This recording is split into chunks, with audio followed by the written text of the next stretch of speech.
ओम नमो भगवते वासुदेवाय। ओम श्री कृष्ण परमात्मने नमः।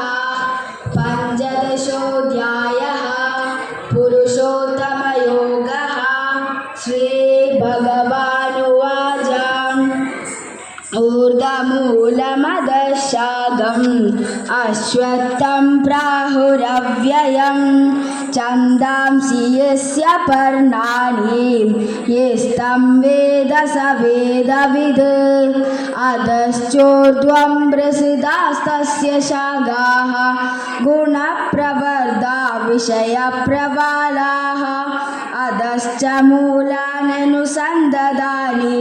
कर्मानुबन्धीनि मनुष्यलोके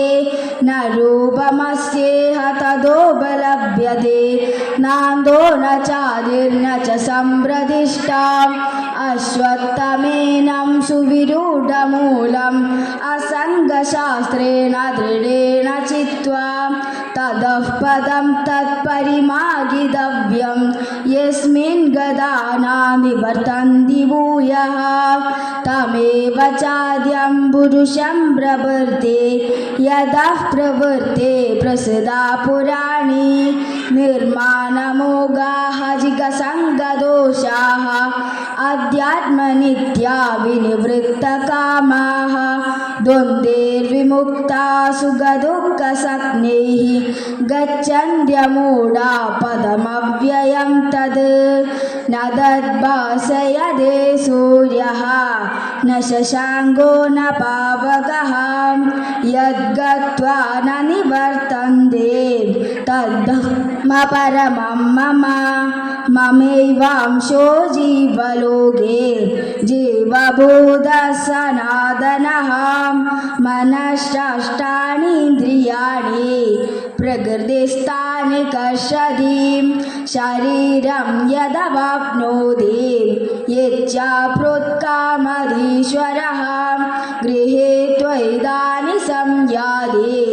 वायुर्गन्धानि वाशयात् श्रोत्रं चक्षुस्पर्शनं च रसनं घ्राणमेव च अधिष्ठाय मनश्चायं विषयानुपसेवते उत्क्रामन्दं स्थितं भावे भुञ्जानं वा गुणानि द्वं विमूढानानुपश्यन्ति पश्यन्ति ज्ञानचक्षुषः यदन्तो योगिनश्चैनं पश्यन्त्यात्मन्यवस्थितं यदन्तोऽप्यकृतात्मानो नैनं पश्यन्त चेतसः यदादित्यगतं तेजो जगद्भासयदेखिलं यच्चन्द्रमसि यच्चाग्नौ तत्तेजो विद्धि मामकां गामाविश्य च भूतानि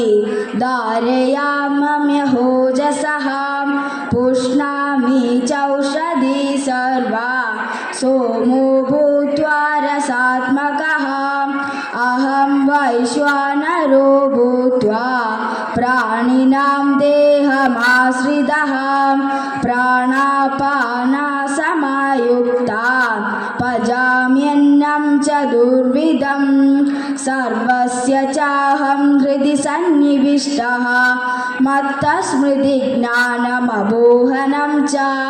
वेदैश्च सर्वैरहमेव वेद्यः वेदान्तकृद्वेदविदेव चाहम् द्वाविमौ पुरुषौ लोके क्षरक्षाक्षर एव च क्षरः सर्वाणि भूतानि कूटस्थोऽक्षर उच्यते उत्तमः पुरुषस्तन्या परमात्मेत्युदाहृतः यो लोकत्रयमाविश्य बिभर्तव्यय ईश्वरः यस्माक्षरमदीं तोऽहम् अक्षरादाभिचोत्तमः अतोऽस्मि लोकवेदे च प्रथितः पुरुषोत्तमः यो मामेवमसम्मूढा जानाति पुरुषोत्तमं स सर्वविद् भजति मां सर्वभावेन भारत इति गुह्यतमं शास्त्रम् इदमुक्तं मया नघ एतद्भूत्वा बुद्धिमान् स्यात् कृतकृत्यश्च भारत ॐ तत्सत् इति श्रीमद्भगवद्गीतासु उपनिषत्सु ब्रह्मविद्यायां योगशास्त्रे श्रीकृष्णार्जुनसंवादे पुरुषोत्तमयोगो नाम पञ्चदशोऽध्यायः।